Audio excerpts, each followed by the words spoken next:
Hi everyone, welcome back to another episode of Thanks Doc, but what the f is that? This one's about complex regional pain syndrome, also known as CRPS. And I have a lovely lady called Alice, who is one of the first people to ever share their stories with me 2 years ago. She's an athlete and she's just absolutely brilliant. And she deals with CRPS, complex regional pain syndrome, which is a chronic pain condition, usually localised to a certain limb, but can also spread throughout your limbs.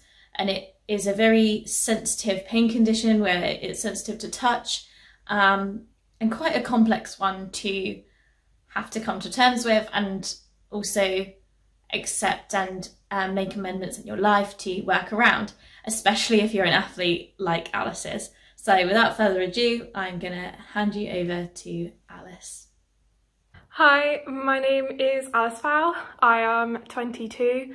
I am a postgraduate student in Birmingham and I suffer from a condition known as complex regional pain syndrome, or CRPS.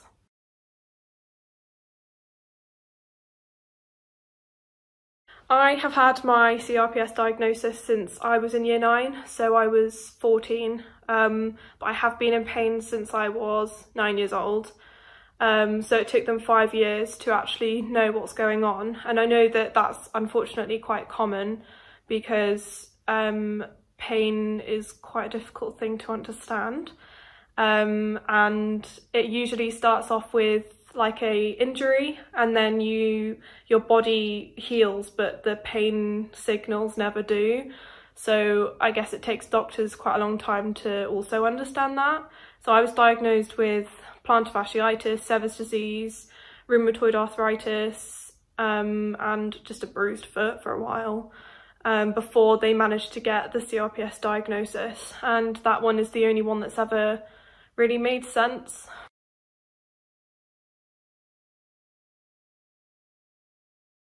The main symptom that I experience is pain. I suffer from pain in my right foot, just in the arch, and when the pain is really bad, it will shoot up my leg. That's probably the worst part of it. And I guess, unfortunately, pain is one of those horrible things that infiltrates the rest of your life. So with my pain, I also get bad anxiety, because I can't control everything, and not being able to control everything, like variables in your life, like how many stairs you might have to walk up when you go to university, things like that really stress me out, which make social situations and actually leaving the house quite difficult. I also deal with bouts of depression. I fortunately have a really good support network, but when I go through those episodes of my life, it's really hard to see a way of living with pain for the rest of your life. And I think that that's quite a common symptom, unfortunately, but it's definitely one that I experience not all the time, but sometimes. And a big one that I guess I've had, it fluctuates, I guess, with sleep, because obviously when you're in pain, anyone who's ever broken their leg will understand that sleeping with pain is really hard. So when you have pain all the time, or for your whole life, you have to somehow just kind of sleep with pain without taking loads of painkillers or being completely knocked out. So sleep is a huge problem that I've luckily been able to slowly get used to, and I've had therapies that have helped. So yeah, they're the main set of symptoms that I endure.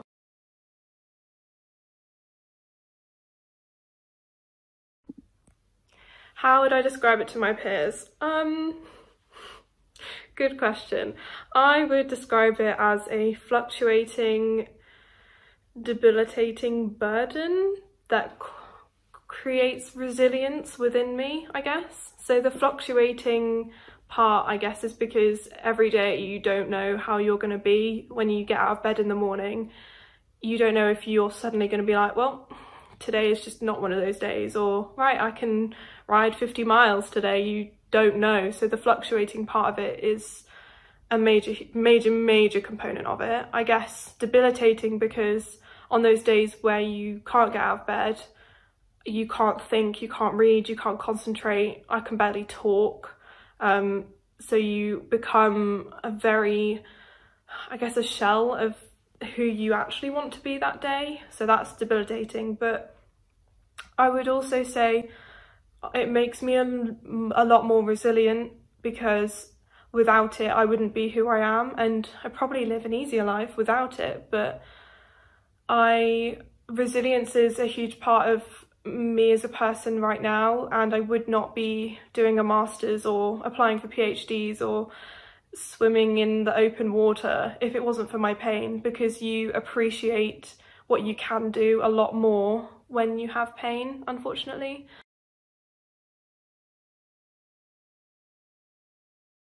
What advice I'd give, if you've been newly diagnosed, or you're still coming to terms with it, or even if you just have had it for a while, I think the main thing I would say is to try and come to terms with your condition and your diagnosis, and don't be ashamed of your diagnosis, because what you've been diagnosed with is a disability, but that's not a bad word. You should not be ashamed for being disabled.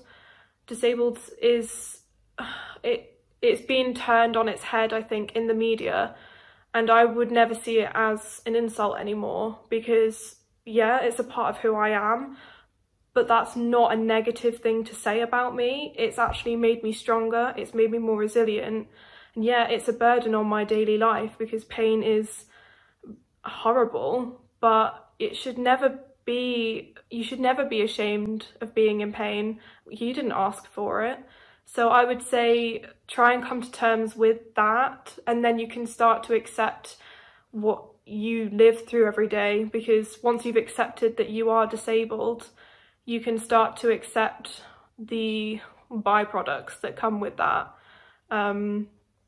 And make sure you have a good support network around you, whether it's family members who sympathise, or an Instagram page which can actually empathise with what you are and what you're going through. That support network will keep you going, because knowing that you're not alone, I think, is one of the major things that everyone needs when they're going through something that's adverse. So yeah, that's my two main things. It would be, don't be ashamed of who you are, and find a support network that can build you up and boost you.